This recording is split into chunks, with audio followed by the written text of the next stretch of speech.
It's the 30th of July, 1966. You've just done the single greatest thing a footballer can do. You've won the World Cup, and you've done it at home, at Wembley, in front of your own people. You are, officially, a champion of the entire world. Now fast forward 2 days. It's Monday morning, and you get up, leave your ordinary terraced house, catch the same public bus as the fans who watched you lift the trophy, and go back to a job that pays you about £20 a week, because that's what footballers earned back then. Even the best ones. Even the ones who had just conquered the planet. And your reward, your bonus for winning the World Cup? £1,000. That's it. Today, that sounds insane.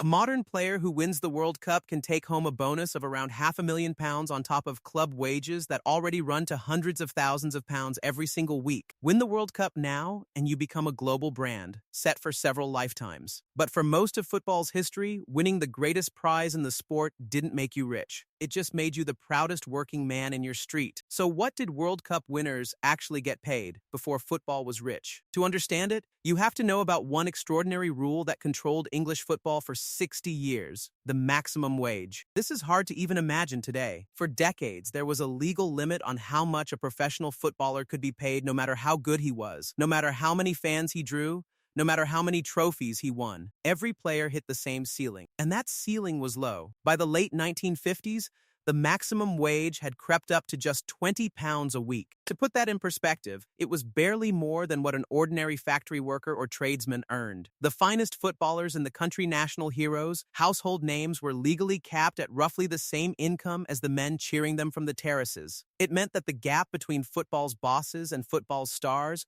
was enormous. Here's one detail that says it all. The great England forward Tom Finney once pointed out that the Football Association took around £50,000 in gate money from a single international match at Wembley. And the 11 England players who actually walked out and played that match? They shared just £550 between them. There's an even smaller, sadder story that captures the era. One player from the 1950s remembered the team being rewarded after a great away win, not with a bit of cash for a celebration, but with a packet of mints handed round on the train home. That was the value placed on the men who played the game. So now picture 1966. England beat West Germany in the final to win the World Cup for the first and so far only time in their history. The whole nation erupts. These 11 men are immortal, and the bonus the Football Association set aside for winning the World Cup was £22,000 for the entire squad. The players, to their enormous credit, decided unanimously that they would split it equally between all 22 members of the squad, so that the reserves who hadn't kicked a ball got exactly the same as the stars who won the final. £22,000 divided by 22 men, £1,000 each. That was the price of becoming a champion of the world. And who were these men taking home £1,000? They weren't pampered superstars. They were the working class made good. The goalkeeper,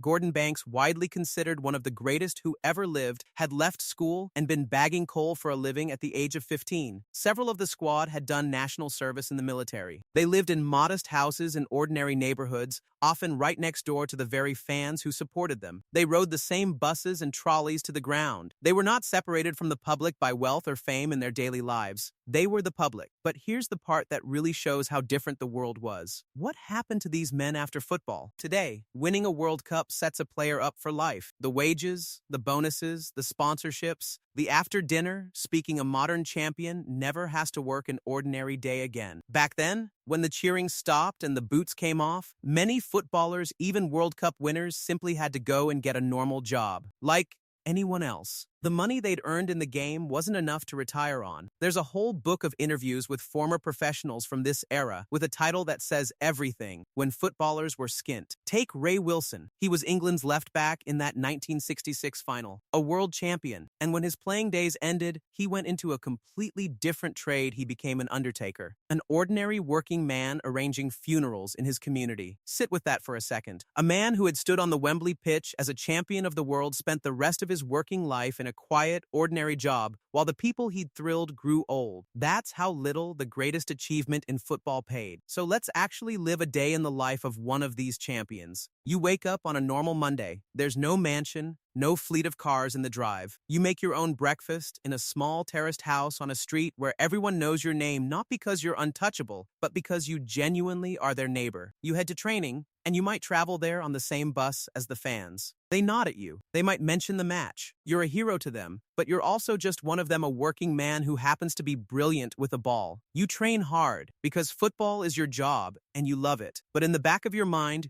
you know the cap is always there. However well you play, however famous you become, your wage is fixed. And you know, too, that this won't last forever. One day the legs will go, and when they do, you'll need something else to fall back on. So even at the peak of your fame, you live carefully, modestly, like the working class man you've always been. The World Cup winner's medal sits in a drawer at home, and on Monday, you clock in. So how did we get from £1,000 and a packet of mints to £500,000 and global superstardom?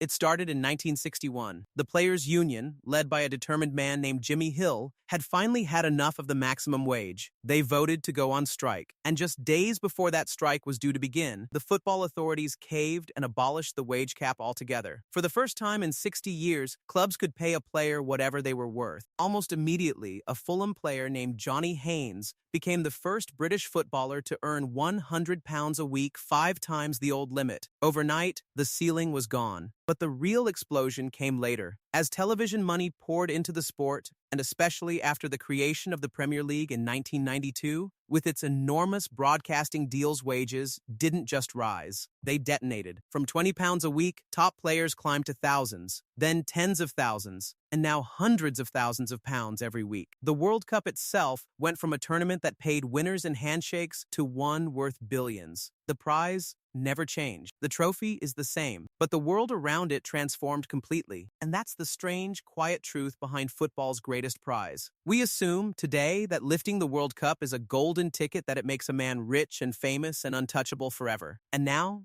it does. But for most of this sport's history, it didn't. The men who won the early World Cups didn't do it for fortunes that didn't exist. They did it for the shirt, for their country, for the love of the game, and then they went home, caught the bus, and clocked in on Monday morning. They earned roughly what their fans earned. They lived where their fans lived. Some of them, when it was all over, ended up in the same ordinary jobs their fans had. We think of the World Cup as a path to untold riches. For most of its life, it was something purer and stranger than that. It was simply the greatest thing that ever happened to an ordinary working man who then quietly went back to being one. The medal went in the drawer, the bus came on Monday, and the champion of the world went back to work.